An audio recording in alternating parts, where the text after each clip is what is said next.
sixirka nooc walba hadduu yahay, haddii lagu aasay badaha iyo haddii webiyada lagu aasay, ama haddii mucallaq laga dhigo geedaha fiidooda lagu soo xiray, ama haddii xidigaha i kor loo qaado samaawaadkii dhulkaas loo qaaday cirkaas loo qaaday, ama hadduu yahay mid qubuuraha lagu aasay, saddexdan aayadood walaalayaal waa saddex aayadood haddaad ku celceliso idinka ilaahay subxaana wa tacaala waa ka caafimaadee.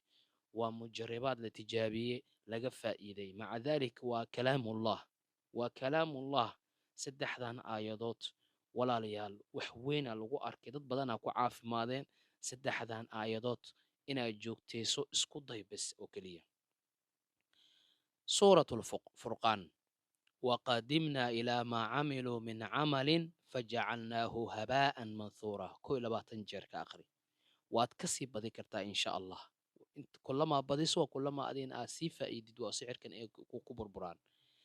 aayadda labaadne suuratu lyunis falamaa alqow qaala muusa maa ji'tum bihi sixir ina allaha sayubtiluh ina allaha laa yuslixu camala almufsidiin. sidoo kale 21 jeer ka aqri walaal.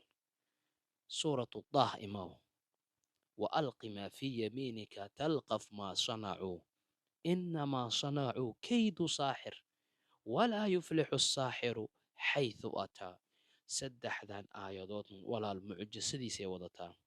haddaad heshaan geedka sidriga la dhaho gobka caleentiisa 7 caleen subax walbo haddaad shiidataan oo tumataan oo biyo badan aad ku darsataan oo saddexdan aayadood min 21 aad ka akhrisaan, haddaad ka badisaan waa khayr bate waaye walaalayaal. joogtay oo keliya mar walba nacab idinka ilaahay sixir nooc walba oo yahay waa nooc walba oo yahay waa burburaa. qalbigaagana khayr u sheeg ilaa man ata allaha biqalbin saliim. qalbi saliima loo baahan yahay. ku kalsoonaw qur'aanka ku kalsoonaw, naftaadana ku kalsoonaw. muuqaalkana madheer gaarsii, dad badan oo niyad jabana jiro way ka faa'iidaysanayaan. wassalaamu calaykum waraxmatullaahi wabarakaatuh.